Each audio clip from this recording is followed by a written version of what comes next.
What do we need to title this podcast? Because I know guys might read this and be like, oh, it's about pregnancy and stuff. They're enjoying the moment when the moment 10 happens. things men need to know about their power. How to grow your penis and how to grow your FTP Wait, and what dick did size. We'll talk about the Norwegian skiers again. Got you. We're talking about our cervixes. There's your clickbait right there.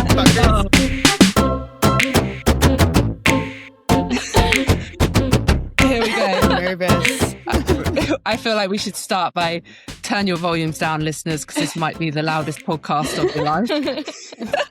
I know, for real. We've got two legends. Sarah Sturm and Iz King joins us. Thanks, girlies. Thanks, for having guys. us. Wow, we're team blue and team orange. Oh, yeah. Bring I it. just had to throw a hat on because my hair is crazy right now. We have to pick a side. Pick a side. Yeah, exactly. Bloods or crisps. Is this how long your hair will be after you're pregnant, Sarah? Oh my God. I hope. Look at you. It's not crazy. pregnancy hair. It's literally just that I haven't cut it. Do you but it is sit on very it? long. Wait, cute. Grace, your hair is already so long, so if you get pregnant, you're gonna be like Rapunzel. There you Maybe go. I haven't told you something yet. Yeah. Secret. This is your announcement? Love that. She didn't heed my warnings. That good stuff. I feel like we need to start the pod by first of all celebrating you two legends. I mean, it's 7 months postpartum, and Yep. Sarah, how many months are? Is it? I'm like How many halfway. I'm Wow. 21 weeks. Yeah. Yay! You're not counting at all. I'm not counting. And 3 days. No. Do you know what my mum said to me? She goes, I'm a bit worried about you in this podcast, Danny. I was like, why? She was like, you have no fucking idea. I was like, of course I don't. No, That's Mum, kind of the point, though, right? Yeah. And I said, I'm pretty sure Sturmy has no idea. And she, I was going to say, I still have no idea. Our doula just explained what birth was like the whole process. And I learned, Dylan and I were like sitting on the couch, just like, holy shit, we are unprepared. Correct, Danny. You can tell your mom that I am unprepared. It makes me feel better because I feel like I went into it incredibly unprepared and like, we're still alive. So you're fine. Exactly. I also Like, feel we're like, good. yeah, I don't want to know too much because I'm like, I Yeah. just know that I like to figure shit out for myself oh, for the sure. hard way. Yeah. It was interesting, like, Google it not to after. jump into it immediately, but I went on Sarah's podcast before I knew that she was pregnant, and she barely knew that she was pregnant. Barely. Yeah. And I almost feel bad that I, like, said too much because, like, initially in postpartum, I was like, why did no one warn me? And then now I'm kind of like, oop, I'm not going to tell you about that part. You can figure that out later. This is what talk about. So funny. when you're on Sturmy's podcast, so Sarah, you were pregnant. But I was pregnant. I had, when did we have you on? Like in It the was fall? like November.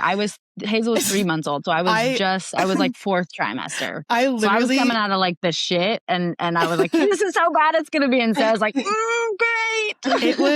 it was like 3 days after I figured out that I was pregnant. crazy. Like it was Oh my literally God. me, Dylan, and my sister who knew, and my So coach. do you like look back at the podcast and you're like in your head trying not to like, Oh, no. Hannah and I had to have a full like meeting ahead of time because I literally had just told her.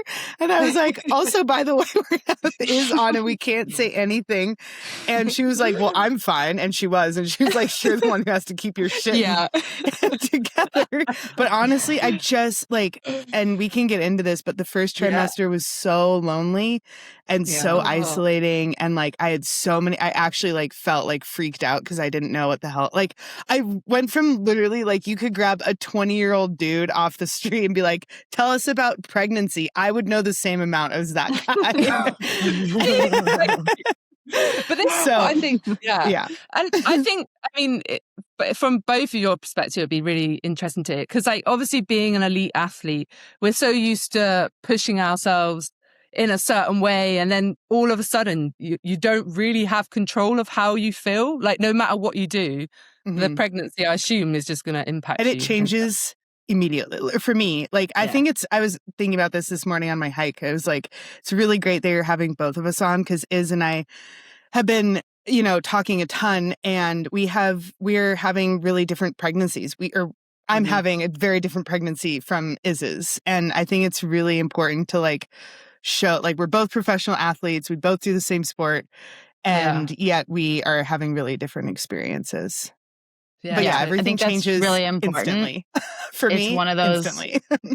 where like I think the fewer examples you have, if I'm the only example and you look and you say, is rode till she was 8 months pregnant and yada, yada, yada, like then someone that is feeling really bad and doesn't feel like they can do that feels like they're failing or they're not tough enough or something. And it's not that at all. Like I'm not tougher than Sarah because I was able to ride my bike. Like I was joking with Sarah. I was like, I might have just had like less of a elite status to fall from. I wasn't coming in third. So like I just kind of stayed at the same level. No, it's just like, it's one of those that your body is going to react really differently. Like you yourself are growing an individual child. And so everyone's is going to be super different. And I think it's really important. And that, I like fully accepted that like 2 weeks ago.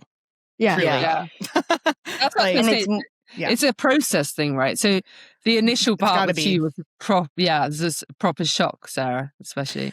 Yeah. And the initial part is so bad and it lasts different for me. Like the nausea and the like truly crippling, just like you can't do anything was about 8 weeks long. Yeah. Oh, and nice. for Ruth, it was she was like 18 weeks or something. Like she's still feeling nauseous. She's just able to ride. I've been talking to Ruth. And that's not because like anything like was different that I did differently or like it was just that like one day my switch just flipped and I felt better and I was like, oh my gosh, I feel better. This is amazing. Yeah. And so it's one of those that like you need more examples and I'm really happy that more people are kind of like doing this and there's stories and things like that around it because I do think the loneliness is real. Like the time that it is First the hardest, you brutal. Feel the worst, and you have to keep it a secret, and you can't tell anyone. You and don't like, have to, especially, but you don't have to. It's hard because everyone you tell, you have to picture telling them like, "Oh, something happened," and like so many of my all of my friends pretty much have had one, if not multiple, miscarriages, and Iz and I are really, really lucky and sort of unicorns. And I think Ruth too. I can't speak for Ruth, but like, that we haven't had that experience. And so the whole first trimester, which is 3 months for people who don't know that, obviously, like, it's like common knowledge for us now, but I'm like, did I know that before this? Thanks for clarifying that. I shouldn't know. I'm here for all the 20-year-old boys. Actually, I was thinking, what do we need to title this podcast? Because I know guys might read this and be like, oh, it's about pregnancy and stuff, but they're very much involved. They're enjoying the moment when the moment 10 things men need to know about their power. How to grow your penis and how to grow your FTP. And dick size. Clip it. We'll talk about the Norwegian skiers again. We're talking about our cervixes. That's your clickbait right there. Fuckers. Sorry. Can you curse on here? Oh, that's so we curse all the time. Oh, great. My God. I do. It's a trap. Let's talk about Danni. Let's talk about sponsors. Yeah. Okay, we're just going to cut there with my inappropriate thing and talk about sponsors. We kindly, on that note, this episode is kindly sponsored by Road ID. So they are a new sponsor that's come on board, and they actually also sponsor Sarah. And because there it is. She's got one on her wrist. And because Iz has featured in 2 podcasts now where we spoke about this, we're going to gift you a Road ID. Yeah. So very nice of you. Thank you. So for those that don't know what Road ID is, it's not a medical kit. It's basically a piece of equipment that you wear on your wrist that is there just in case. So it's just got all your emergency contacts on, and so hopefully it's information you don't need to use. But I think it's very relevant in gravel, especially because you're going out training in the woods on your own and doing long solo rides. And if you are to ever have an accident and someone's to find you at the side of the road, it does have these details where they can contact your nearest emergency contact. You can get wristbands, Garmin watches, straps, a dog tag. Whoop bands. They have ones for whoop bands. You can put it on your shoes. And they have got like an extension of it, so you can get this like serial number on the band. If you have like severe medical conditions that you need more info on, people are able to access pretty quick and know about you. And you can customize it in a cool way. Grace has gone a bit extreme with her customization. I got a smiley face. Yeah. So when I ordered mine, I obviously put my full name, Grace Washburn. Then I put my emergency contact under it and just wrote emergency just to, keep everyone focused on stuff because I have ADHD. So I just want people to know that they can read emergency and then that's who they call. Then under that, then it says caution, booty so big. Just so that people know who they're dealing with. And then under that, it's to keep it focused. Yeah. That's not a medical condition, or it is a medical condition? No, it literally is a medical condition. Okay, good. Yeah. That's a story for off recording. The BBL. No, I'm joking. And then under that, it says Bonk Babes with that. And then I got a smiley face add-on. So do you have any actual emergency contacts on there? Yeah. I have one. Okay. I have one, it just says emergency. Yeah. It just says emergency. I know. This is an emergency. Maybe don't use Grace as a total example. Well, so I literally all of the lines were distracting me. So I was like, well, maybe if someone reads all the lines, I was like, if I put down different options of contacts, maybe people will be overwhelmed. So this is a crazy take on Road ID. Yeah, Grace. Guys, just put your name, your emergency contact, and a motivational sentence, and then you are good. Yeah. And you can do Bonk Babes 15 in the coupon section for some discount, or roadid.com/Bonk Babes, and you'll get a discount. Yes. And then one of our other sponsors of the pod is Scarborough Bicycle Accident Law. So going off of Road ID, Scarborough Bicycle Accident Law is in Florida and Oregon and then nationwide. So they help if you've been in a bicycle accident with any help that you need, any lawyer help, lawyer up, baby. Yeah, they'll sue those people. I don't really know. I don't know much about but I know they've talked about it in the Bonk Bros because Tyler got hit by a car and they helped a lot with all of the questions to ask. So it's they do a really good job with being a good resource for people. And I know Tyler had something where they couldn't help in the state that he lived in or something because they weren't I don't know, something with every lawyer state stuff. is different in certain ones. Yeah. But so they were still being a really good resource to Tyler and telling him all the questions that he should be asking and the things that he should be knowing before going into, I don't know if he went through a lawsuit or something. I don't know. I didn't. Two sponsors that you hope never to need. Yeah, exactly. I like that we're learning along with Grace.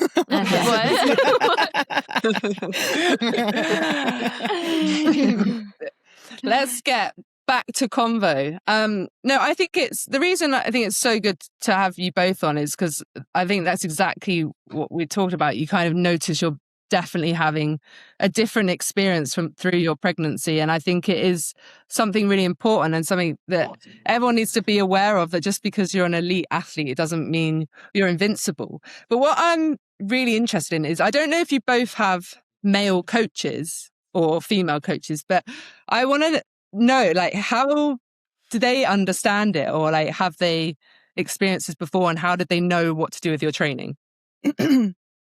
Yeah. Do you want to go, or I can start. I'm a male coach. He has 2 kids, maybe 3. He was super understanding. He was actually one of the first people I told because I was feeling absolutely terrible, and I was super thankful that I'd worked with him for a few years. And so he knew I wasn't someone to skip workouts. Honestly, he was like, can you please not do this workout if you feel so bad? Don't make the comments after you've done your VO2. Man, I felt really bad, but I tried. He's like, don't do that. So he knew that I was the type of person that literally would not skip anything. And so it was nice to have him be like, I will, our agreement. I was like, you can put stuff in there, and if I feel good, I'll do it. And if I don't, I'm not going to do it. I think it was the first time ever as an athlete I was able to actually listen to my body. I think we're really, really good at pushing through things. And I quickly realized this was going to be a time that something else was ruling my body. And there was something more important happening. And so he was really good in kind of like tweaking and giving me options in terms of like, if you feel good, let's do this one. If you feel bad, let's do this one. If you feel really bad, let's do nothing. And for once I was actually kind of good at listening to that. I haven't started working with him again. We can kind of get into more of the postpartum and actually having a baby part later if you want, but like it's like it's so different now. My life is so different. It made me realize how unbusy I was previously. Like I'm not really sure what I was doing with all my time.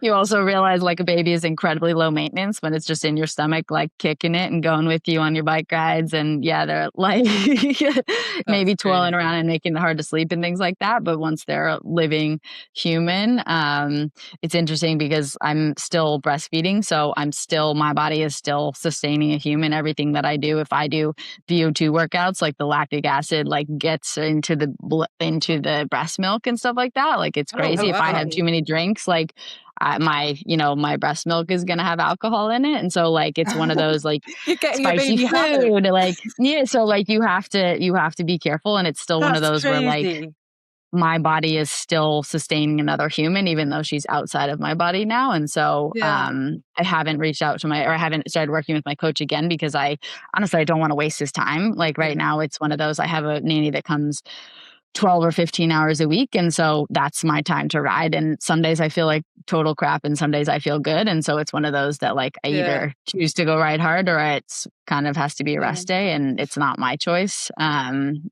so I think there is a point that I will start working with him again. It's just at this point, like I kind of need to do it myself because it's so variable still. And just, sorry, before we go on to you, Sarah, is because obviously you were racing still, quite early on in your pregnancy. How were you able to monitor like how the baby, I don't know, was responding to what you were doing? It was a lot of talking to doctors, feeling it out yourself. Like I was definitely, every time we went to see the doctor, I was like, is it okay still if I'm doing intensity and this and that? And there was no heart rate limitations, things like that. I was very lucky. I had as we said, like my pregnancy was 99% of it was pretty easy. So it's one of those, I think more than ever, my body told me what to do. I think it's really important. You can't get dehydrated. I've had a lot of issues with dehydration and like rhabdo. The year before getting pregnant, I got rhabdo every single race. There's something the way that my body like can't hold on to hydration.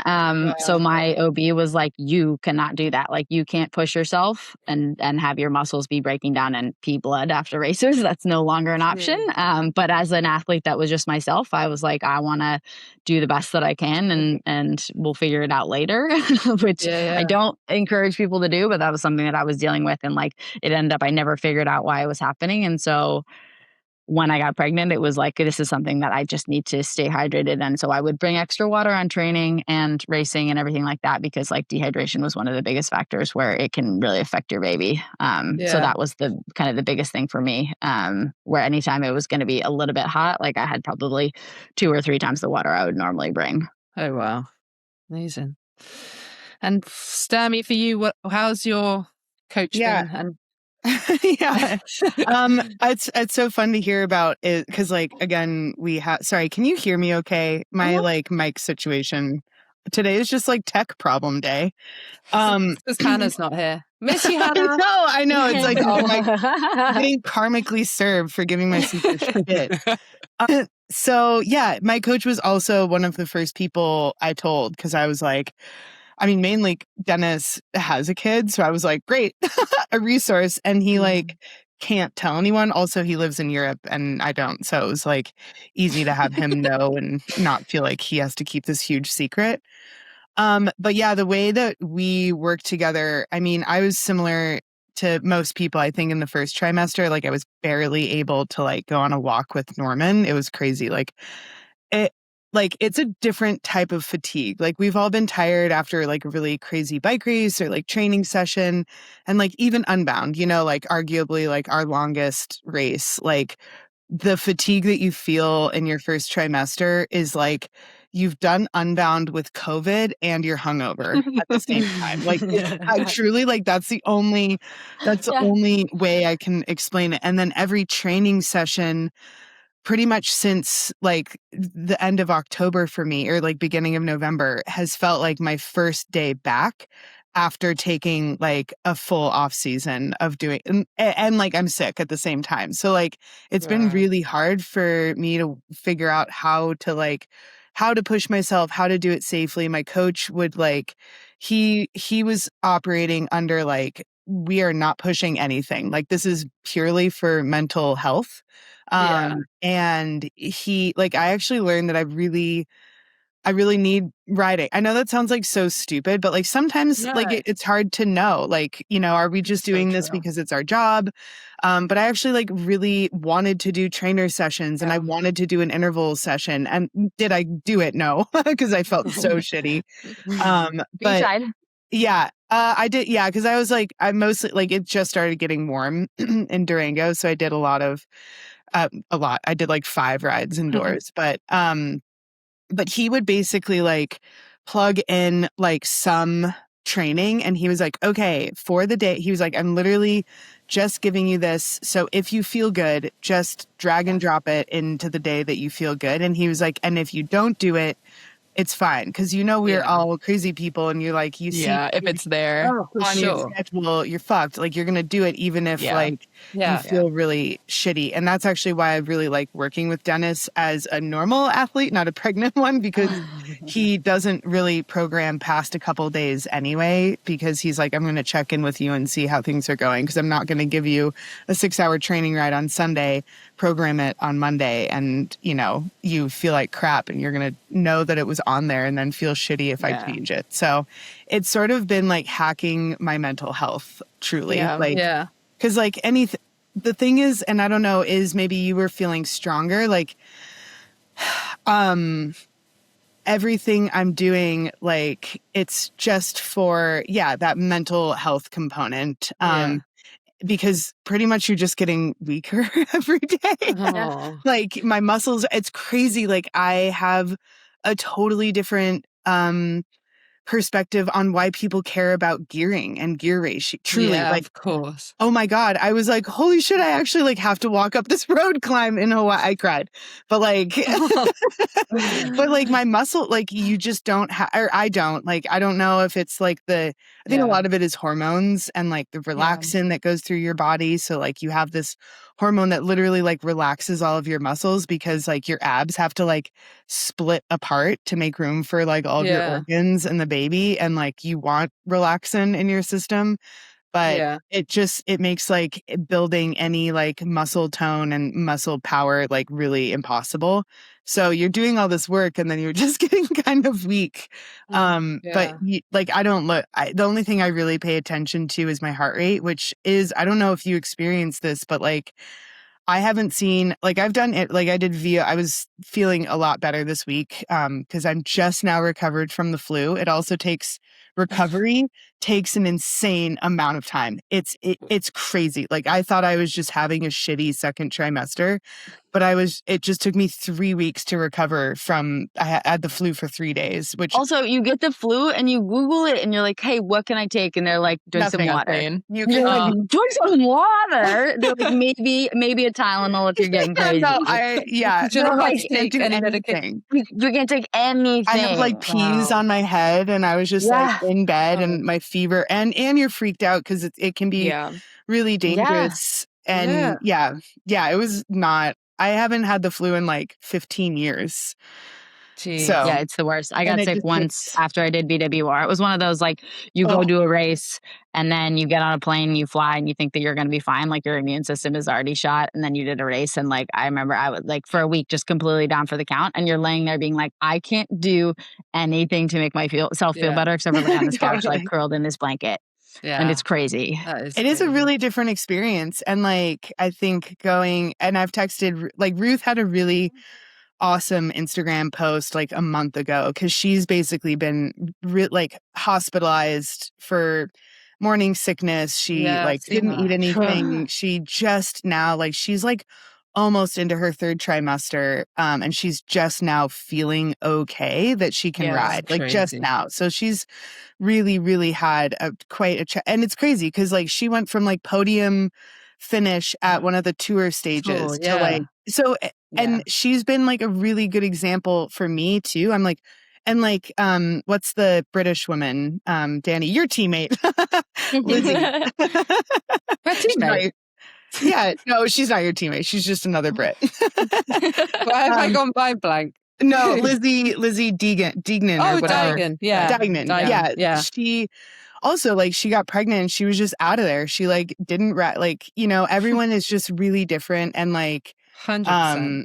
And I didn't honestly used to believe that, truly. Like, even as an I'm like, oh, you can just push through any, like, I love, that's why I have this job. I love suffering. I love pushing beyond all the things in your head saying to not. And like with pregnancy, you don't even have that opportunity. Your body just decides like what you are going to do.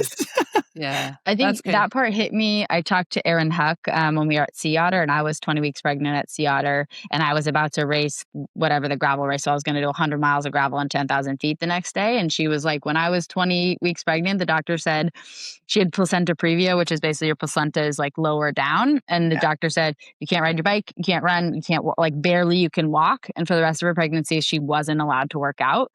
And it was interesting hearing her say that, because I was like, that's pretty wild that like we're sitting here, I'm about to go do this crazy race tomorrow. I'm not trying to win or anything, but I can do it.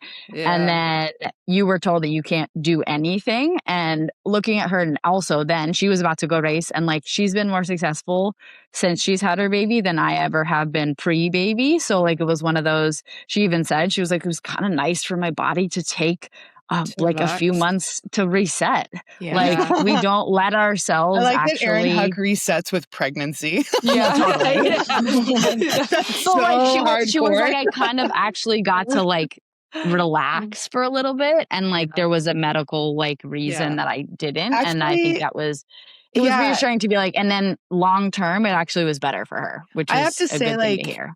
I'm trying, and I think we talked about this, but like we just push ourselves so hard. Like, I mean, Esma, Grace, Danny, like you guys are all in it, right? Like your seasons are starting, like you just get so in it, and you don't realize like how all consuming this job of being a pro athlete is. Oh my God. And right now I'm like, okay, I have 9 months. My sponsor, I basically have a year of maternity. Like this racing is my full-time job. So like, and I like, in some ways I've had a lot of time to think about this, because the positive side is like, I have a year where I'm like, I need to just take advantage of like actually having the choice of like, do I feel like riding today? Do I feel for sure, like, doing these, like I've been going to the gym is like the one thing that I've done for like through like there have been days where I'm like, I'm going to throw up on the floor in front of all of these people. But it's like the one thing that I'm like, it does feel kind of like sort of normal to like, do this. I was going to ask about strength training. But at the same time, it's like such a unique experience that I want to take advantage of, like having a little bit of a pause in like, I mean, my body is still working really hard, but like, and we can get into the like your body changing piece, because that's truly like, I think been the hardest thing so far. But I also want to take advantage of like the fact that like I'm in like a really privileged position where like my sponsors are on board at least through the end of the year. Next year's going to be a very different situation, but like like it's a crazy thing that like only half of the population gets to experience, and it's definitely the most intense adventure I've ever done. And I want to make sure I like not enjoy, but just like take note of everything, especially when it gets really hard. And I'm like, I just miss being my old self. Because I would say like that happens like a couple times a week, where especially like everyone in Durango is like, all the Rafa girls are training, and I'm on the group text that I made for everyone, and I'm like, oh cool, Ellen has VO2 efforts today. I'm gonna eat some more sourdough. I think it's also still so fresh, isn't it? Like it's so much new stuff you're adapting to. So I think like it's just going to be. Feels like I've been pregnant for a decade. Yeah, I bet. I would say, I'd be curious, Sarah, like, do you feel, I think for me, it was the first time I ever didn't feel pressure. Like I get myself so worked up before races that like I want to puke just because I'm so nervous. And like you've trained and you put everything into this and you don't know what's going to happen and you know that you're going to get your teeth kicked in. And I think for the first time when I was pregnant, I got to show up to races and like be myself, and kind of whatever I did was impressive enough in itself. And it was like you and I talked at Unbound last year and I was getting ready to just like do the 50 the next morning and you were like, honestly, like I'm kind of jealous. I was so and jealous. I don't know, do you feel any of that now, or now you're like, actually it's not, like it was grass is greener kind of moment? I'm glad you pointed that out, because I remember being on the flip side and like thinking about it for a while. I mean, also I was like, oh, I'm so jealous that like was able to get pregnant, because at that time I really didn't know.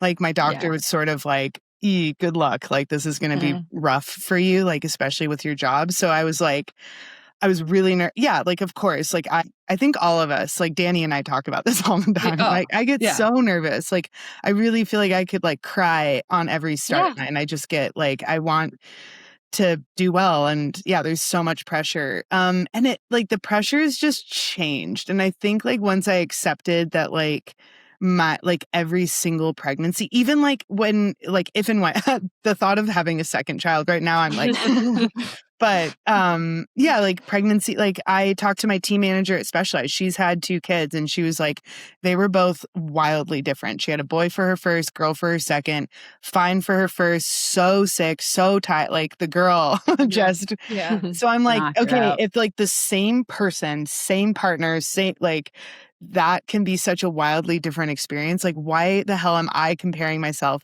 to or Ruth or anyone? And it's just like, I mean, I think as athletes, we're sort of like, we're programmed even heavier to do that. You know, like we just we live in a sport that is fueled by comparison, men and women. Like, and I think it's like a really important part that you kind of mentioned there, because I mean, Sturmy, you've spoken openly about last year or 2 years ago, you had your first period in 15 years. And I know you've frozen your eggs. And I think it's an important topic that we should talk about, because there are so many, especially in cycling, well, any elite sport, especially cycling, there's so many girls that have never had a period. And I mean, EF are doing a really good job at celebrating their girls on the team when they start, like at Milan San Remo. I don't know if you saw, they literally got a cake with like some period pattern to celebrate 2 of the girls getting their periods back. I love that. Love that. So much, because I kind of feel like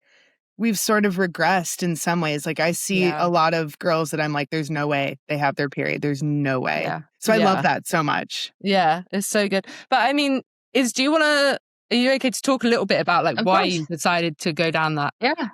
I think it's one of those, like the first thing I'll say is it's an interesting that Sarah and I are kind of like on a similar timeline, exactly a year apart from each other, because it's probably not a coincidence that the season ends in November and you get to take a break and you get to relax, and then every your body kind of like will be born like every lifetime baby is going to be born in August and September, and that's the way that it works, because it's 9 months after the season ends, and there's probably not a coincidence that like you get to take a breath and relax for a moment, and your body's like, oh, okay, like, we're not under this incredible stress every single day. Like we could maybe do like the thing that humans are supposed to do.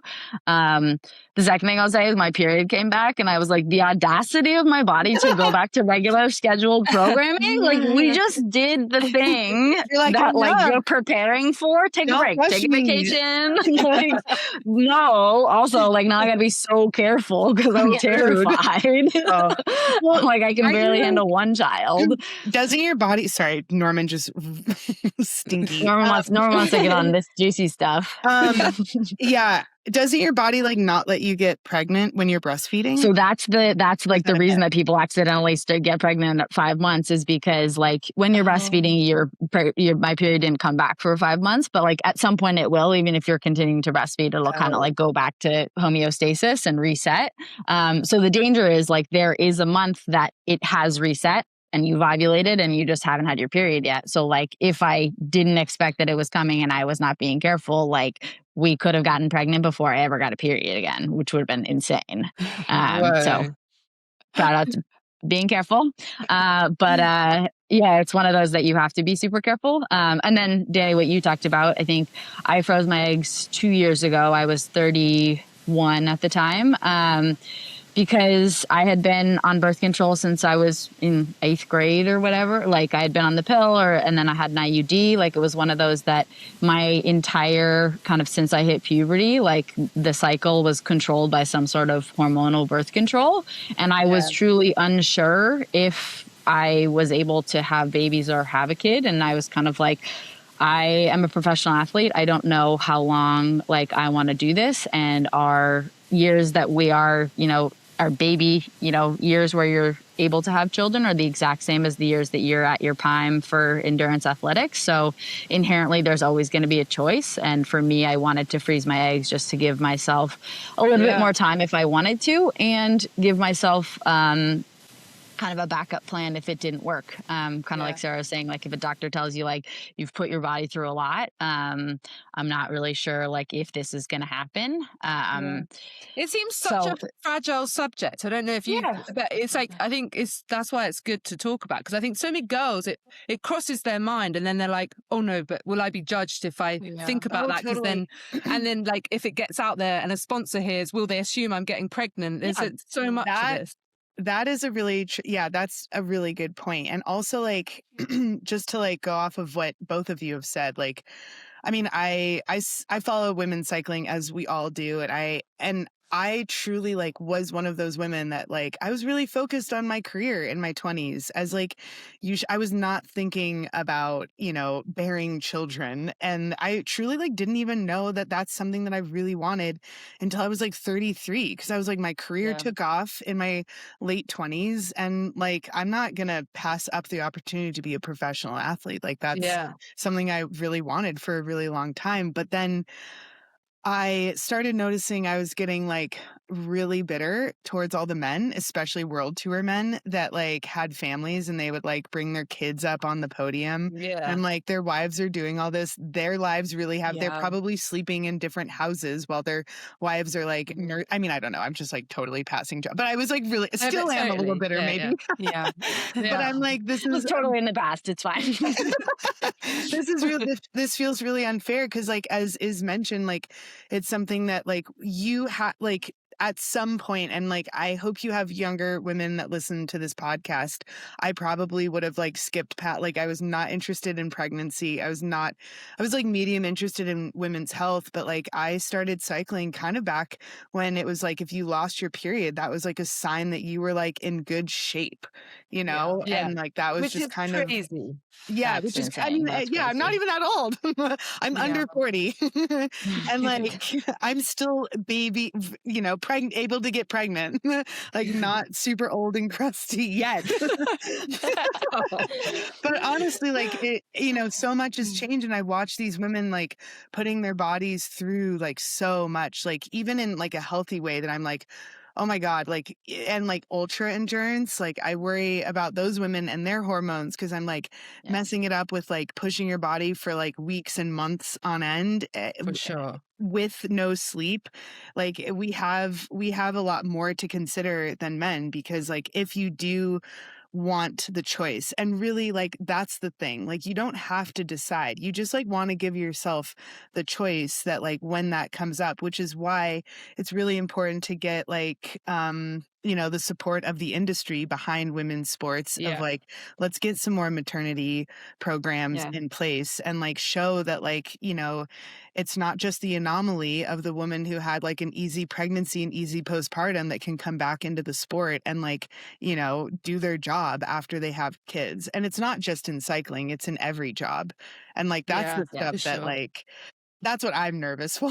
Honestly, I'm like, like my eye is on the postpartum prize. I mean, obviously like the prize of having a baby, but like, there's so much. Pregnancy really does prepare you for a lot, because you're like, wow, there's so much that changed. For sure. But let's talk about the sponsor side of things. Obviously, postpartum, and obviously Sturmy being like pregnant now. How have both of your sponsors deal with it. Like maybe if you want to talk about their initial reaction and how like you are going into this year, and then go to Sturt. Wait, can I add a follow-up question of what Danni said? And then from the perspective of working in the industry, like I know a lot of industry people listen to this, and like one of the Stan's athletes is pregnant right now. So how do you think brands can support their athletes better that are pregnant at the moment? I will start by saying I'm so proud to work with every brand that I work with. It was one of those where I got pregnant way faster than I thought I would. And I was like, now you have to see if the people that you work with are who you think that they are. And that was a super scary thing to face. I've talked about this a little bit, but I was trying to figure out how to tell them, and I decided to do it in an email. I emailed individually all of my different brand partners, and the title of the email was like 2026 goals. And I basically said, I'm pregnant. I'm super excited. Like, here's what I hope to do. I've gotten my ass kicked in the first trimester, but like, I'm hoping that it gets better. And I had 5 bullet points of these were things. I want to do this race. I want to do this, activation. I want to get my mom to race with me, things like that. And it was kind of my way of, I tend to go back to like the business school side of things where I'm like, here's my value add proposition for like, my season's going to look different, but this is what it's going to look like. And I was super proud that everyone came back and they were super positive. The funniest was like one of my biggest brands didn't answer the email, and I had to like follow up, be like, hey, did you see this? And he was like, oh my God, I'm so sorry I didn't see the email, because it didn't have like a crazy subject line. So he was like, oh, is this goals? Like, it's fine, this can wait. And so I was like, for a week, I was like, but I think with that, like, I was really excited when Sarah told me that she was pregnant and that she had talked to the brands, because it's one of those, once my brands, if I ride for Scott, and if Scott says yes and supports me through pregnancy, and then Sarah tells Specialized that she's pregnant and they don't, like, that's not really something that is, something they could, but like, it's not worth it for them. And so it's one of those, like, Sarah and I, interesting, like, I'm Shimano, she's SRAM, like, there's a lot, we share only Garmin, which is interesting. And so for me, I was really excited, because now you're like, okay, now we have the Gambit, and like, there's multiple bike sponsors that have, and then like both component companies have said like, we're positive towards this and things like that. So you're building basically a world that is supportive of women and building families and things like that. And then this year, kudos. And then this year, I'm really proud to say, like, every contract that was up for renewal, signed for the same amount or more. I added Zico Coconut Water this year as a sponsor for another year. They were like a 6-month sponsor last year. So it's one of those that it's very exciting to say, like, especially, I was renegotiating when I was freshly postpartum, and like, I think there's something in karma, and that like my pregnancy was easy, and so my postpartum has been pretty hellish. And so I am manifesting that like Sarah's pregnancy has been hard, and so her postpartum, the baby's just gonna like shoot out, and it's gonna be you're right.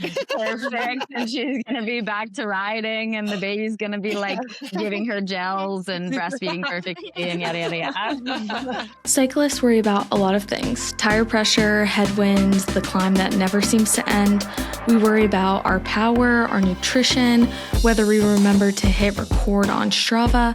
But after a crash, none of that matters. Bikes can be replaced, your gear can be replaced, but your body can't. So if you're ever hit by a car while riding, make sure you have someone fighting for the justice you deserve. Call Scarborough Bicycle Accident Law. They represent cyclists. You can go to bicycleaccidentlaw.com to find out more information on how they can help. Yeah, I feel like your brands are setting the standard of what it should be. Yeah, and so I've been super, like, I wear them like very proudly on my chest that all of these brands are supportive of women. And I talked to Shimano earlier this year, and they're my, Scott and Shimano are my 2 biggest sponsors. And Meredith was like, I just want to check in on what your plan is. And she was like, I want to make it very clear, like, we expect you to do 0 racing this year. Like, we don't want you to feel like you have to spend any time away from your baby, or you're forced to get back to racing faster than you want to. Like, your life is long, and your baby's only going to be as small as she is at this moment. Like, it's one of those, like, it's sad, but like, today is the smallest she'll ever be. And so you're kind of like, every day it gets better and she's turning more into a human, and it's so fun to see her turning into a little girl, but you're also kind of like mourning the loss of your little baby. Oh, that's so brutal. Did you feel like as soon as you had Hazel, was your mind instantly like, shit, now I need to figure it out? Or because I suppose like so much is out of your control. You don't know how you're going to be and stuff. I think so I've been pretty open about it. I had a C-section. Hazel was breech. Her head was in my lungs and refused to move. So it was the safest option. And so with that, like, I had a panic attack. I knew for 2 weeks that I was about to have the biggest injury and surgery of my life. And then on top of that, like, you get handed a baby and you say, here, keep this baby alive solely with your body. And also you just got 6 layers of your stomach cut open. And like, good luck recovering with that.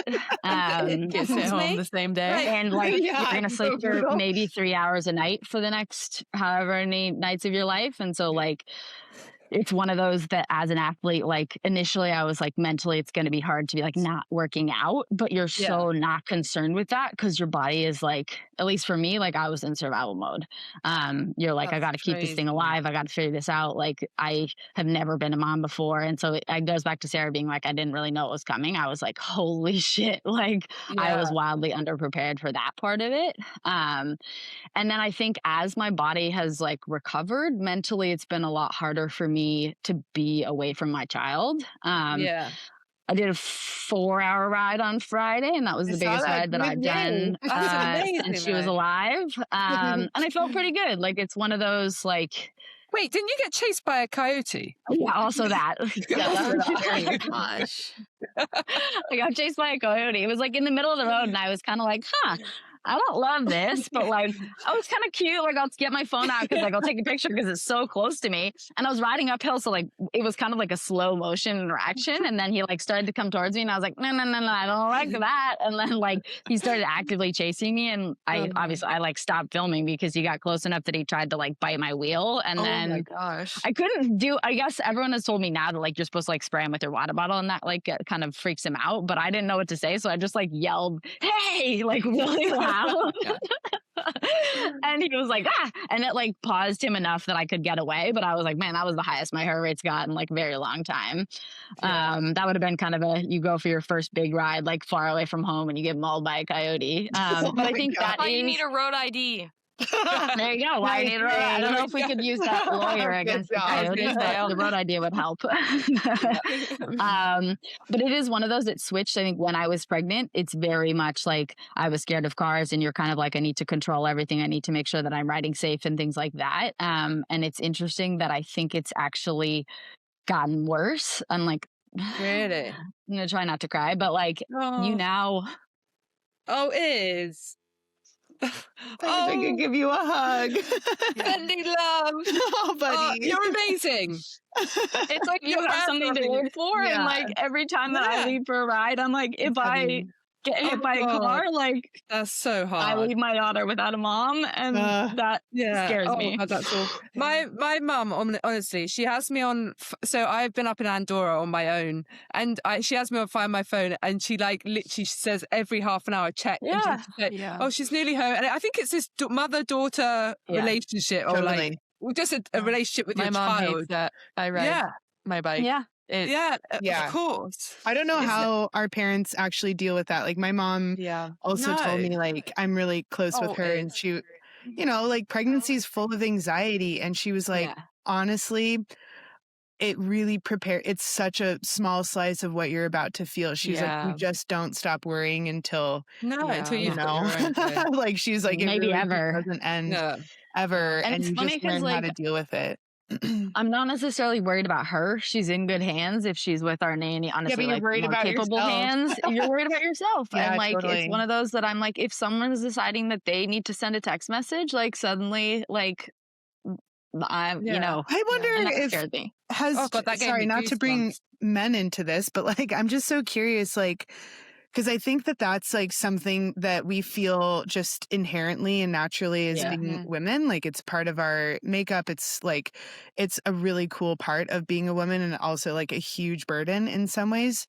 And I'm like, is this shared in the same way? Like, because Dylan, it's hard with Dylan because he's like such a daredevil. Like, you know, we like, I was like pretty pregnant and we were like in Moab and he was like, just follow me off this huge drop. Like, you're fine. You can do it. And I was like, what the fuck? What are you talking about? No, I'm sorry. I love all the men in our lives, but they just don't think. I just don't like, but I guess my question, like, I know, like, I have watched Dylan, like, he has changed, like, not in that way, but like, I just don't know. I'd be curious if you guys have a girl. Constant worry. Like, I know, like, when I saw you posted that story of your ride, I was like, that's a big deal for because like every fucking second that she's on that bike away from her baby is very, very hard for her. And I don't know if men feel that. I mean, please write in. Well, it's different. Like, I mean, they probably do in their own ways, but like when you've been carrying that baby for 9 months, like, you have a different bond. Feeding off you. It is a different bond, totally. Like, doesn't mean that dad doesn't love the kid any less or anything. It's just a totally different bond.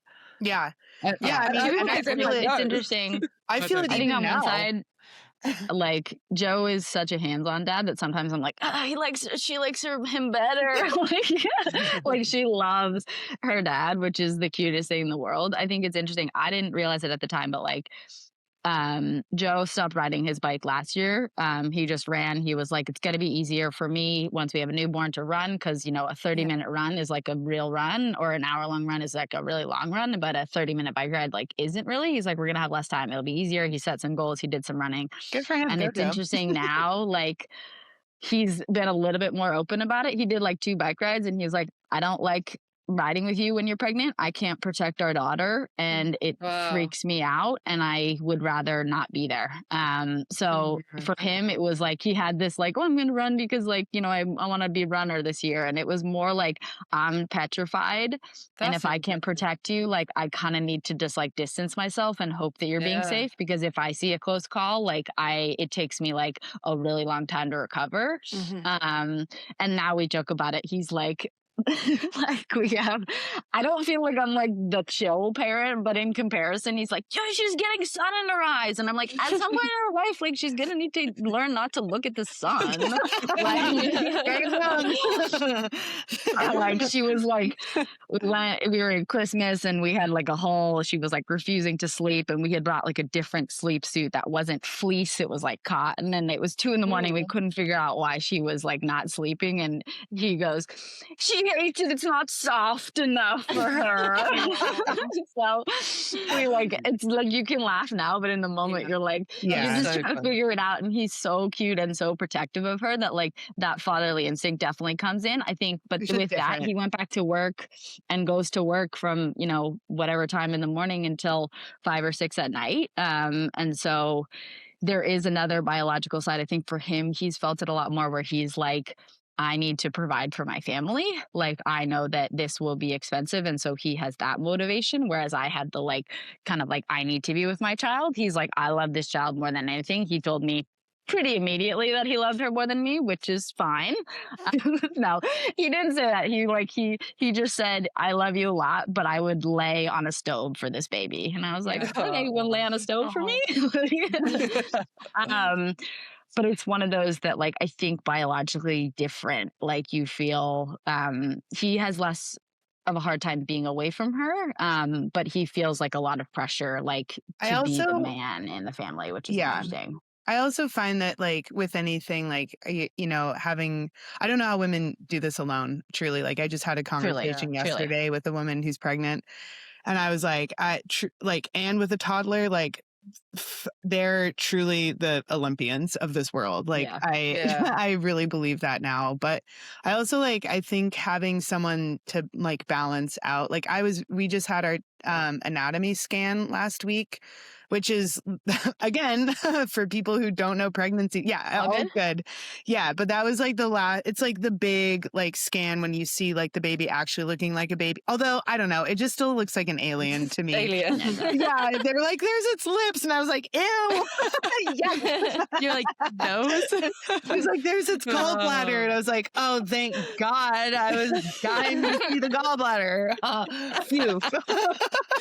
Thank God it has this organ you don't need. But yeah, it was really, I mean, not to like totally derail, but like, yeah, it was really scary. I basically had to tell the world publicly before we had the anatomy scan. Yeah, just because of timing of, it was really Mid-South's fault. Because you can't have it before 20 weeks. So we had it at 21 weeks. Anyway, but it was like a huge anxiety that I had. I was like, God, I really hope it is okay. And you just don't really get to know. I can't remember why I started talking about that, but it's just feeling that you already were feeling it, right? Yeah, totally. And Dylan wasn't nervous at all. He does this with our dog too. I'm like, Norman is like, his tongue is like slightly weirder color than normal, which honestly, I did successfully diagnose him with a thyroid disorder. And Dylan was like, he's fine. I was like, he wasn't fine. I feel like we're biologically disposed to be more anxious because of things like that, though. Like sometimes there really is something to be worried about. I agree with that. Yeah. And then I don't get the like, you were right. Yeah, no, never. Never. But yeah, I was like, that's great. Like I was so really like a few days before, like at Mid-South, it was just kind of in the back of my mind. Like anytime someone was like, congrats, like we're so excited for you. I was like, I hope everything's okay. It was like just like in the back of my mind. And Dylan was like, I didn't even think about that. I was like, that's crazy. I think until the end, like again, you were like, I don't want to hear birth horror stories. And you're like, it's still a crazy, insane undergoing. You have to get a gigantic thing out of a body that like doesn't really have any, openings that are, big enough. I can confirm your hips do get wider. It's crazy. But not for birth. Great for a birth.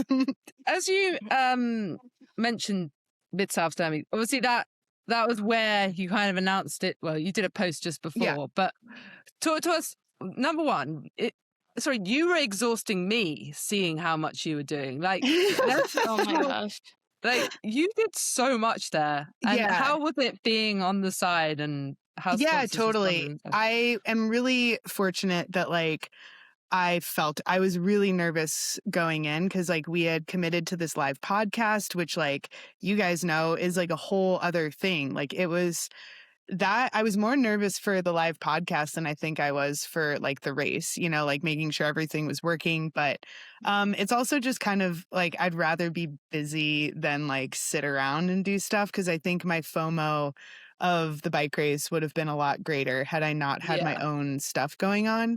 And Mid-South is like, I mean, Danni, you've been there. Yeah, you outsprinted me that 1 year.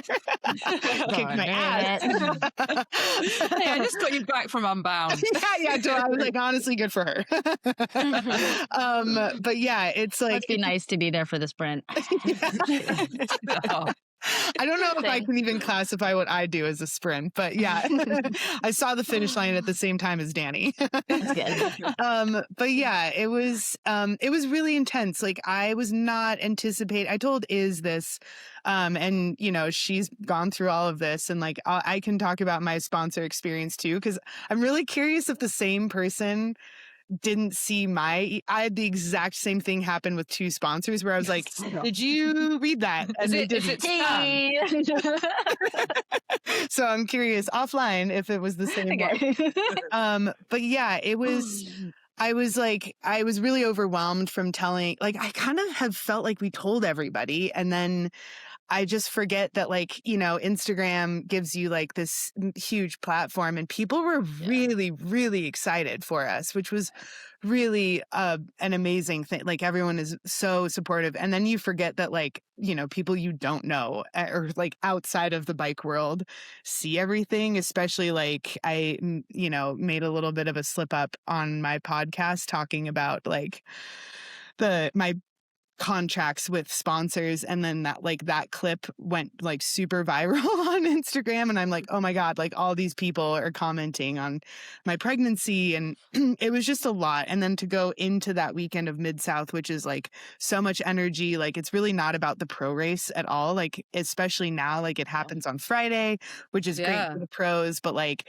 there's like 3,000 people that start the amateur race, and I got to start with all the amateurs which is wild. I did go to very like Ellen is my training partner, my friend, my former teammate. Like she figured out that I was pregnant pretty early because we would run to the gym.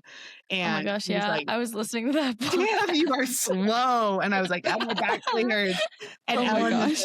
like, she is such a caretaker. I figured it out. You're pregnant. As Yeah, well. I know. Honestly, all the bike girls, I was like, I'm pregnant. They're like, no way. Well, I was like, Sturmy's normally doing like indoor trainer vids or like, I'm doing this skiing, I'm doing this. I was like, that's silence. No, I was trying not to barf on my shoes. I know. There's a couple people that figured it out on Strava, which I totally forgot about. That was a big part of your life. So like people like had to I was lucky because the LA was all on fire when I was feeling like total shit. So I was just hiding inside and everyone was like, oh, like she's hiding inside because everything is on fire. Secret. Like you have to keep from like, I mean, you don't have to, but you really don't want like. It must be mentally quite torturing. What is the like pressure of keeping the secret? Like why, what does that help you? Is it to like kind of protect yourself and then give yourself the time? Yeah. So like the reason that it's so tricky and it's really hard with sponsorship, and like I'll go back and talk about like, Lifetime Grand Prix and that whole thing. Yeah. Because, my life got really, really complicated really quickly. So the trickiest part, I think, for every woman, especially if you're working, especially if you answer to other people, that they could change your life significantly with the news of pregnancy. You want to make sure everything is as sure as it can. And the thing with pregnancies is like, you don't really know, like you can have these anatomy scans, but especially in the first trimester, everything is really vulnerable. You're really at risk of a miscarriage at you don't have any control over it. It's just biology. A lot of the time it's just like your body is like, nope, this isn't a good match. And it, it does its thing, and it's really a good thing, but it's also it makes it really, really challenging because you're like, okay, I just got this like life-changing news, the biggest news that I might get as kind of a surprise in your life. And you can tell no one that like it is like, cycling is like the biggest part of my life. And I was like, okay, I don't want to tell everyone too soon because then one, I don't know if this is going to be a viable pregnancy. Yeah. And then two, like then they're going to know that I'm trying. That's the plan. Yeah. I mean, truly, isn't like it crazy that we have to think like this though? It is just insane. Mad. Like I will say my biggest sponsor, they knew that I wanted to get pregnant eventually. Like I had sort of like hinted at it.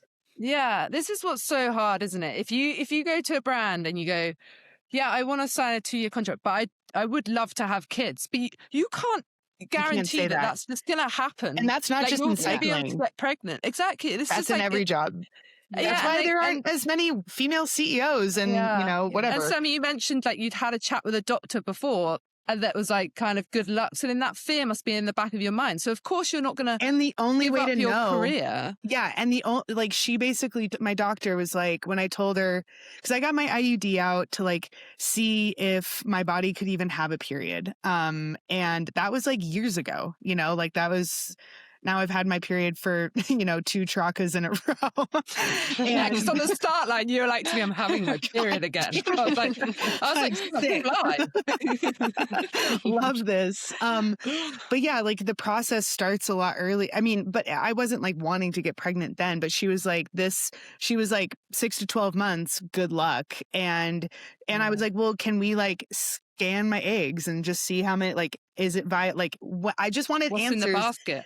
And she was like, the only like good way to know is like, you have to start trying. Yeah. And she was like, and our therapist, like Dylan and I see this awesome couples therapist and have for years. And he was basically like, listen, because we would go in there and I would basically just be like, I don't know. Like, I really am like, this isn't a great time. Like with my Norman, my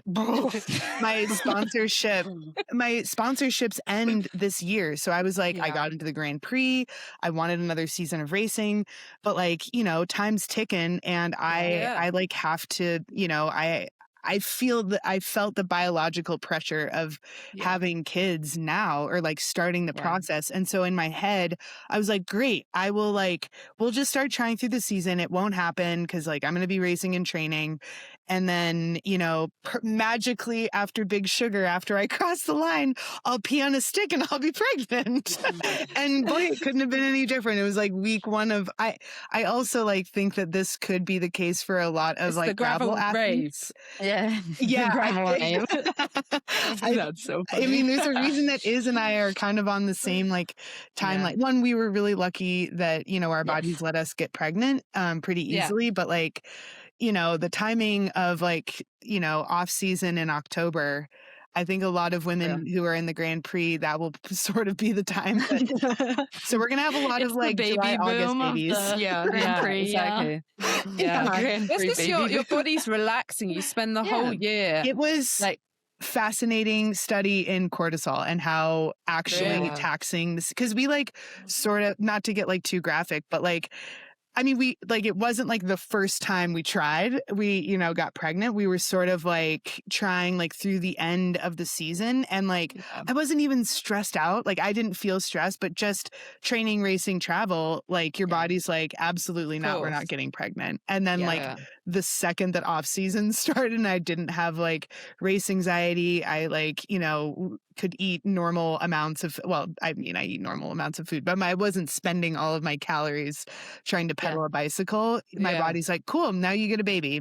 So it's, it is pretty wild. I mean, that's certainly not like I feel very lucky that, my body did that, but it's definitely not an indicator of like success or health either. I was just really lucky that that's when it happened, but it's really hard. Like, cause then I had the Grand Prix. I literally just gotten the news that I got into the Grand Prix, had no idea I was pregnant.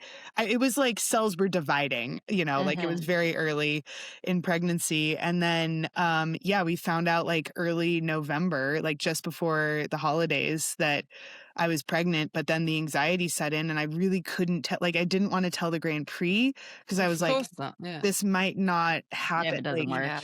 Happen. And so I had to wait. I basically told them like after we heard the heartbeat at like the 16 week or 12 week. Totally fair enough. Yeah. But I actually told the Grand Prix before I told my sponsors because I just felt the Grand Prix was really hard because like that affected other people, and I was like, we have some news coming later this week that's really exciting. So I can't talk about it just yet. But like, the Grand Prix has been really supportive, Lifetime have. And they were really awesome about it. But I imagine that was really stressful for them because it was a really, really like probably the most competitive year to get in. And like, I mean, Danni, you and I talked about that. I was like, I really was motivated. Like I was really wanting to do the Grand Prix. I took last year off of the Grand Prix, needed that. And I was like, you know what? I want to do this. It's also a big sponsor like season for me. Like I need to like get some good results so I can like re-sign with everyone. That didn't work out.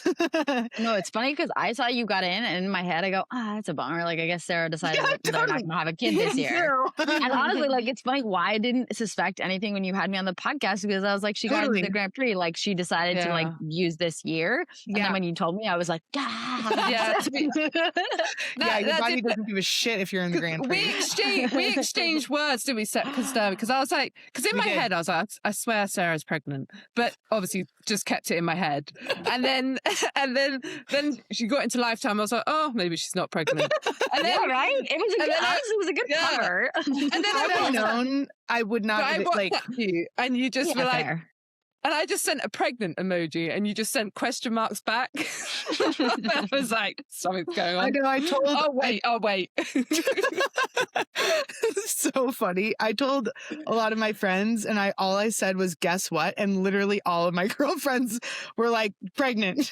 I think I was just like, that's been like the most fun. But it was like really hard.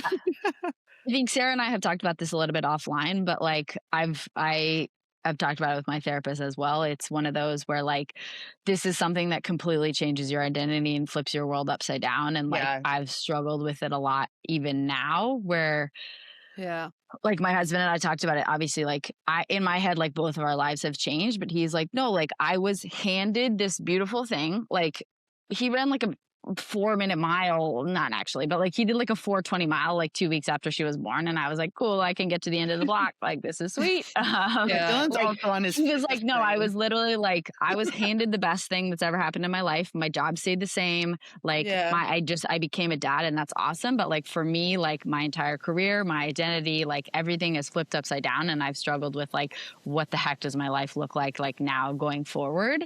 And I think Sarah and I have talked about that, where you just like, you get this news and it's both like the greatest thing you've ever found out, and it's something that you've wanted, but then also you go like, oh shit, like what does this mean for my life and the rest of it? It's crazy. And I think that's the thing that like I've really struggled with. And now going, like, I think I talked about it a little bit, like I didn't feel any pressure last year. It was so nice to be like, I'm gonna do me, and like there's a new story that I can write.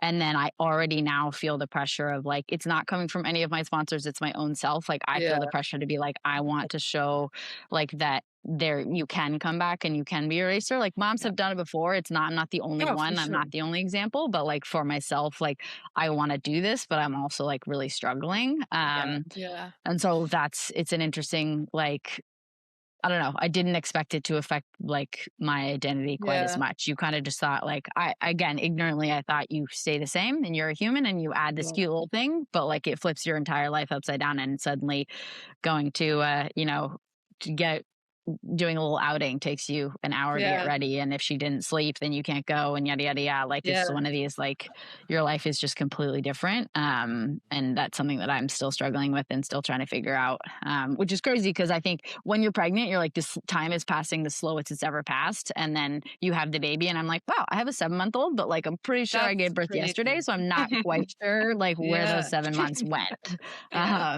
So it's one of those, I don't know if I ever even made a point there, but like it's something I'm struggling with that didn't necessarily, I didn't think about it as much when I was pregnant, and now it's kind of whacked me in the head. I think it's like the thing, you can never be prepared, right? You don't know how it's going to be. You just don't know. And I think, and that's hard. And I think we like control here. I had no idea. Yeah.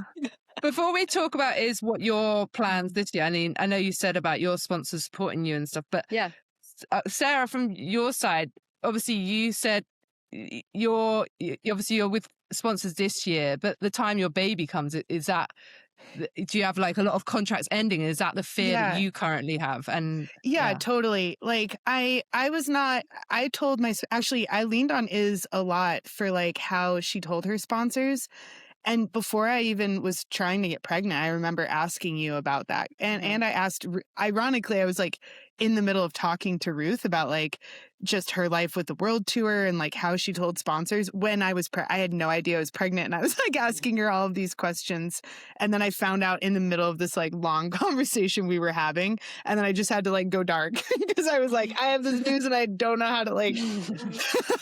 I no longer know how to ask questions without revealing it. I don't know. I can't talk anymore. Sorry, gotta go. Bye. I'll figure it out myself. But yeah, I was anticipating like no one like really like dropping me like with the news, and everyone was extremely excited for us, like really happy. Everyone's keeping me on. Like it's really weird to, get paid to do this season. That's part of the reason I was like, I'm just gonna like go to every race that I can go to. This is where I want to stop you, like both. Like you are both phenomenal athletes, but you're also incredible people. And I think especially the scene we're in, like the brands, yes, us pro athletes, we do these cool races, but there's actually so much more to this event, and you both offer so much to these brands. So if any of your brands listen, you keep these freaking girls on. Yeah, guys, we can bring back cancel culture. I think, and I've said, like, I'm incredibly thankful that there is a storytelling aspect in gravel, or at least I've leaned on that a lot, where like there's more than just race results. Mine have never been based on race results, and I joke about it, but like being as valuable, if not more valuable, as a pregnant professional athlete than I was as like the fastest I've ever been in my life to the brands. This probably says something about like the way that I've set up my brand, and it's more about connecting with people. And I think I am more relatable now because my life is all over the place, and it's very similar to the, as you mentioned, in Mid-South, like there's a pro field and there's 1% of the people that race in the pro, and then there's 3,000 people that also are trying to do this. And those people are not racing, are not having their entire week to train and getting enough sleep, and they're balancing jobs and families and everything like that. So like it's one of those that I do think this story, you become like, not to say like I'm now like relatable, but a little bit like you get to see like what happens when someone takes their life to be fully focused and says, let me see if I can try and balance. And it also like kind of points out like what sickos that like you guys are, and maybe like that I used to be, and that like we used to be able to go so incredibly fast, and now like my goal is to like maybe finish a race that I used to do, you know, one of the fastest in the world, right? But also like I think this is the other thing, that just because us women do want to have kids and get pregnant, it doesn't mean we can't get back to where we were as well. And like, that's the most important thing. Like, it might take time, and that's why it's so good to hear that your sponsors are like, this year, don't worry about it. If a sponsor was like, right, you got to go actually and more top 10 impressed number with that. Truly. No, it's like, I agree. To drop a pregnant woman, like as an athlete, but then you have a baby and you're like, well, are people going to forget about, like, I think people just have no idea how actually hard postpartum life is. Like, it seems way harder than pregnancy, like truly. And this is like already the hardest thing I've done. No, it really does. And not just because is like, you're having a hard time, like every single family that I talk to is like, postpartum is brutal. Like, I can't believe like you guys have to consider riding. And that's my goal. Like, my goal is to race in 2027. Like I'm going to go into these sponsorship conversations with that as a goal. But in the back of my head, I actually have no idea. It like, am I going to want to do that? Like, I don't know. Like, exactly. I probably shouldn't talk about that now. I mean, but that's the thing, isn't it? Like, we can all still have ambitions and goals, and we shouldn't stop pitching that to sponsors, because that is our dream. But just because we have a little human that one night might keep us up all night, that suddenly I feel I've had 2 hours sleep and I can't. Exactly. You know, as knows, April, all of us know, April rolls around really quickly. My due date's July 31st. We'll see how that goes. And I have no idea. But I've worked, my coach knows. I have, my doula is luckily an athlete as well. And she has had 2 kids, and she has a lot of, you don't really get to control your birth. Like, obviously would have chosen a very different way if she could have, but you brought a healthy life into this world, and that's a great success. So like, but you had a lot longer of a recovery. So you just hope that everything goes well. But that's and on one side, like, it was one of those where like, I had a longer recovery, but I knew exactly what it was going to be, and it was linear, right? Whereas like things can go wrong and things can be more complicated on the other. Like, it's always going to be, I think you just give yourself grace with that. And even like with this, my body has come back, and I've told Sarah this, like, it's at this point, my limiting factor is like, I've been hesitant to ask for more childcare, like ask our nanny to come more, or even like on the weekend, like last weekend was the first weekend I left Hazel alone with Joe for 3 hours. Like, he is fully capable of taking her, but I'm the one that's like, I'd rather get up at 4 a.m. and ride my bike for an hour and then be with her the rest of the day, because like, I want to be with our family. That's a me thing. It's not because my body can't ride for longer. And so it's one of those that like, if you set your goals and you set, like, my recovery was pretty gnarly, but already it's like, I had the scar to prove it, but I feel pretty good. You kind of start realizing how vulnerable it is in general in life, especially as our profession of being athletes. It's really vulnerable to set a goal for yourself, like emotionally, like, but also like to say that goal out loud. Cause you're like, even without pregnancy, without motherhood, like, you know, saying like, oh, I want to win Traca. Like, there's so much shit that can happen. Like, that you have no control over. And like, same thing with like postpartum. You're like, I'm setting this goal for myself. Like, right now, I really want to race in 2027. Like, Dylan and I are committed to trying to figure. He was like, well, what does that mean for me? I'm going to have like the baby in like a front pack with the tool belt on front of the baby. Brad, and that's babysitting dream. Like, he was like, Brad and I were talking. Oh, chaos. Don't worry, guys. Or just hire me. Just hire me as your babysitter. Wait, I do. Twist my arm. Do you know what though? So when I reposted the poster of this podcast, one of my closest friends back home got so angry at me because she thought I was pregnant just because she saw a Rafa skin suit. I was like, how about you look at the face? It's not even me. Oh my God, the same thing happened to me because a lot of my mom's friends follow me. And they're all like in their 70s. And when I posted the photo of Iz and I look really different. Not very like, similar.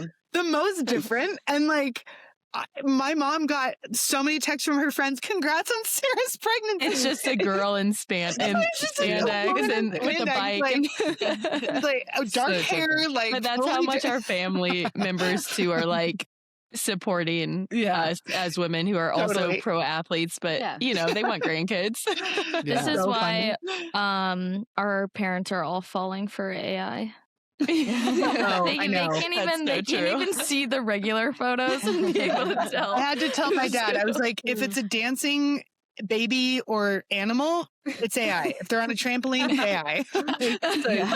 Also, I have like all of the Rafa girls are meeting at my house in 10 minutes for a mountain bike ride. So sorry.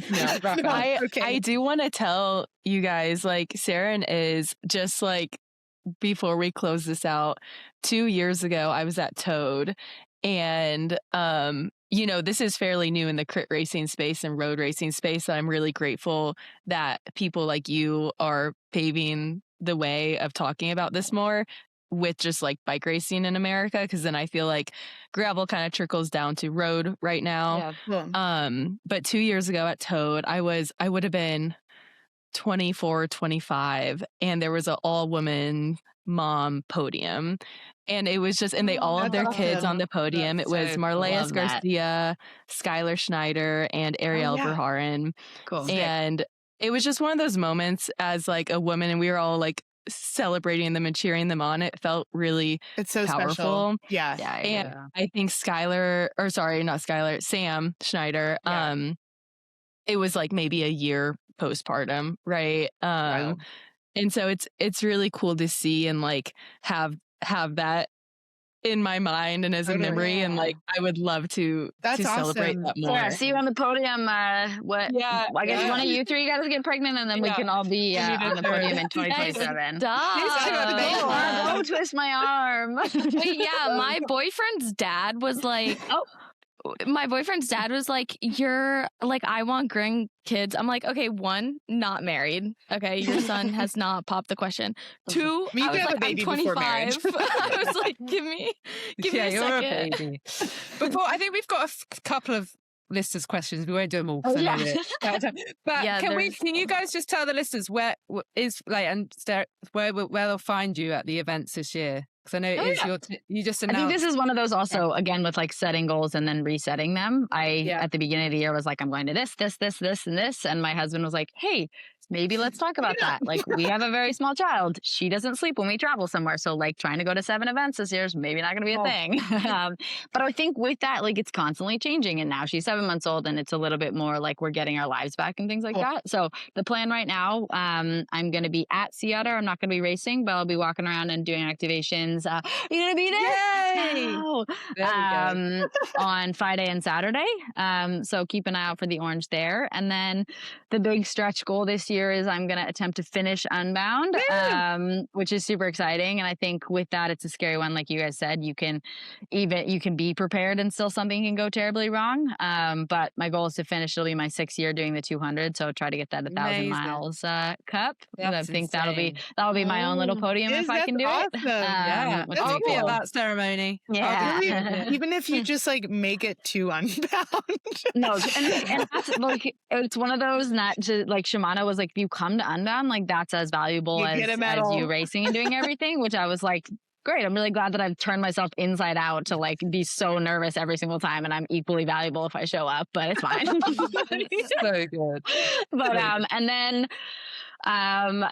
Gravel Worlds has a really fun double that I did 2 years ago, where it was initially it was a 25K run and then 150 miles, but they changed it this year, so it's a 150-mile gravel race Saturday and then a 50K on Sunday. And I was like, ooh, that feels a little stretchy, but I've successfully peer pressured Joe into doing the 50 miles. So as a family, we're going to do like a pairs. I'll race the gravel race and then he'll do the 50K. Yes. I saw him training and I was like, are we going to compete against Danny and that? Hell yeah. Oh my God. So that's going to be our, I think that's a fun storyline. It'll be exactly a year since Hazel was born. So to go from not being able to walk to trying to do that as a family, I think is a cool thing. So sick. Shout out to Gravel Worlds though, because they do a program with the YMCA there in Lincoln, Nebraska. So they do childcare services during the race if you want to race. Kudos to them, because more races should do that. We love that. Amazing. That's awesome. Yeah. So those are my goals for now. Amazing. Sick. Sarah? I'm so excited. I can't wait to follow along. It'll give me a lot of things to watch while I'm in the trenches with a newborn. Yeah. Let's see. My goals are made it to Mid-South, did a live pod, check. Amazing. Phew, figured that out. That was so fun. I also took like the first nap of my pregnancy after that. Yes! I'm just really not a napper, but I really actually slept. And then what am I doing next? Oh, Sea Otter. So I'll be I'm so at excited. Sea Otter. I will be doing the live commentary with Michelle for the women's race. So that'll be fun. I think I'm going to be like bopping around in one of the like little buggies. We had talked about like putting me on the e-bike, but I was like, really, I actually don't know. Like, I don't know if I'm going to be able to hang on an e-bike. Just be like, passenger princess. Yeah, I was like, I really can't stress this enough. I'm in very different shape than I normally am. But I will be at Sea Otter. And then literally 2 days later, I'm flying to Europe with Ellen for the Chaka, not women's camp, team camp with all. Yeah. So Danny and I get to hang. And then I'll be at Chaka and I'll be announcing with Maya for the 360. So I'll get to tell them all of Danny's what moves and whatnot. And then I'll come home and then go to Unbound. That will be, I won't be able to fly, so we're going to drive to Unbound, which is what we do anyway. I mean, those are the goals. Again, I mean, that's a lot. Still, it is a lot. I know. I'm like, all right, well, I'm feeling like I truly like, as long as I have the energy, I will schlep my round beach ball body around the world. But also I'm like, I'm excited. So, but this is why you're both amazing humans. Well, we'll see. Those are the goals. And I think you're setting such a good standard for the industry. Yeah. Also, like, Ruth is a really good example of like, you don't have to do shit. You can just like focus on growing a baby. I love watching Ruth's stories. Yeah, I know. I really appreciate, like, truly, they're so like, real. I feel like people will know where to follow me and Iz, but like, like Ruth is like really like Iz and I have Instagram down. Like Ruth is truly like, she is so real on there, and especially like with her pregnancy, it's really, really helpful to see just like what an elite level athlete who's going through a pregnancy that looks like hers looks like. So I think she's been like a really good person like to follow, because we're having like similar-ish pregnancies. She's a couple months ahead of me too, so that's really helpful. But she's great. So yeah. There you go. Do you have time? More women and babies. Yeah. Yes. Do you have time for just 2 questions? Yeah, yes. I think I see Maud just arrived, or maybe that's Ellen. They can hang out with Dylan. Let's just do 2, and then we can. Sorry, girls. We can answer. Yeah, Tracy, have you got them? Someone said, so we say boobs are arrow, obviously. Someone says, this is just kind of like a funny one, but have the wind tunnel tested the aero benefits of a baby bump, and I saw that Silka was in the wind tunnel, and I was like, dang it, I wish that Sarah was there. I know. I've gotten that comment a lot. And like, I mean, well, because especially, I don't know if you saw when the triathletes were putting the camelback bladders like in their stomach because you fill the gap. I think it actually is more aero. It is. And it's one of those where everyone's like, fighting you have like the extra blood volume, and you're like, yeah, but I also have like a child and like 40 pounds of extra weight. Yeah, so like, totally. Sure, maybe I'm more aero, but I'm more faster. Jumpers in the Olympics, like injecting hyaluronic acid into their wieners. It's basically the same thing. We talked about that. Yeah. That's what Dylan's doing with his boobs right now. Dylan Johnson, not your. I figured. It was obvious. Your boobs. Wow. Someone said, "What's it like to be such a badass?" I got that one that I texted everyone. Yeah, through like training through just through pregnancy. Yeah. Right. So guys, I had to Google that. See, I knew that one, which is funny. I would not claim to know anything pregnancy related. So that's when my mum was like, when I told her, she was like, oh God. I was like, why wouldn't you just say? I've been fully pregnant, and I had to make sure that it was like the pregnant, like gestational period was like the 40 weeks of being pregnant. I was like, I don't know actually, is it referring to a specific part of the pregnancy? I think you're not alone. I didn't know what perinatal was, but that's all of it. That's just pre, during, and post natal. Anyway. Okay, wait. This is a good question. Someone asked about postpartum or like bike fit and any changes while you were pregnant and riding, which I have those. Yeah. Did you change stuff? I'm changing things on my bike. So now that I'm like actually showing and I like can physically feel where my uterus is, like the bike is not super comfy. Yeah, it's anymore. weird. It's like your stomach is squishy and then it gets hard. It's weird. I can feel it. It's like you have like a really full bladder, but you don't have to. Well, you do have to pee all the time. But yeah, so Dylan just raised I got my new bike, so he didn't like. Usually we slam the stem. Like really slam it, if not like a negative stem, because I'm so short. So we kept it like pretty tall. So my bars are up higher, but then I'm actually going to get shorter cranks. Because and I have to give Dylan credit on that. I don't know if I'm going to like it, but so your legs don't hit your belly. Because I'm starting to ride like this. Yeah. The waddle ride. Which honestly is super cute. But truly like the mountain bike is a lot more comfortable. And I did a gravel ride with Maud the other day, and we came down this mountain bike trail on our gravel bikes that usually is pretty rough, but I was getting like these like really painful like shooting like ab pains, like not uterus, and I was like, whoa, I need to like, I was basically like walking down. So rough gravel is out for me unless I put a suspension fork on the gravel bike. So those are my modifications in my gestational process. I agree with that. This is like an incredibly crazy thing to say, but like when you have a stable of bikes, I started on my aero road bike and I kind of just stepped it up. Road bikes are out for me. Like my climbing bike, we didn't slam the stem, so it had the handlebars are up. So like the aero bike was out pretty quickly. Then I went to the climbing bike. Then I went to the gravel bike, and then by the end, I was on my full suspension mountain bike. And then I think the hardest was like her head was just digging into my lungs, and there wasn't enough space because she wouldn't flip around the right way. So by the end, I think the last 2 months I did a spin bike, and literally had the handlebars like at my chin, just because that was the most comfortable thing that I could do. But it was interesting to just like move through the fleet and get progressively less like aggressive positioning. And then postpartum, it's funny, like slowly like things are starting to fit again, and you're like, oh, like I don't have to have my boobs like below my stomach, or like I can put my straps back on again, and like things like that, where you start to see your body come back, and that's cool. What someone asked about was what are we doing with them? Yeah. I always, Sarah was I don't know what you've been doing, but like I think for a while I kept it kind of was nice to have the boobs up because it kind of felt like a hammock for your stomach, but then the seam on the top would get really tight, and I'd have like a little smile for like a long time after riding. I'm cutting a lot of my bibs. Yeah. Also, Danni, so you do like a little cut. My race kit just showed up for the season that I ordered pre-pregnancy, and I was like, "Did I have body dysmorphia?" Extra small. I held up the ghost jersey. It looks like I'm doing my pregnancy announcement with like the baby jersey. Dylan, I put it on, and he was like, "Honestly, it looks like a good sports bra." It literally like comes under my.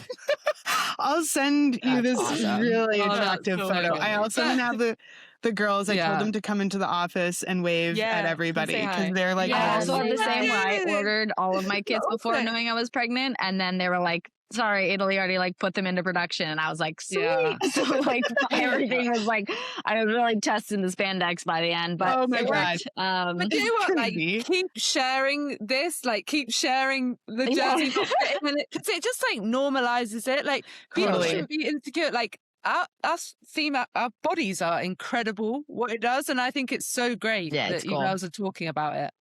So yeah, thanks.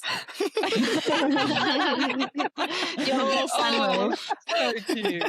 We can't laugh because that happens to some people when they're not pregnant. So it happens to me when I'm not pregnant. Like luteal phase is brutal, but this is like a different level. That's true. Yeah, literally. Me right now. Okay, I actually am gonna roll. I'm so sorry. Thank you so much. I love you guys. I can't miss everyone.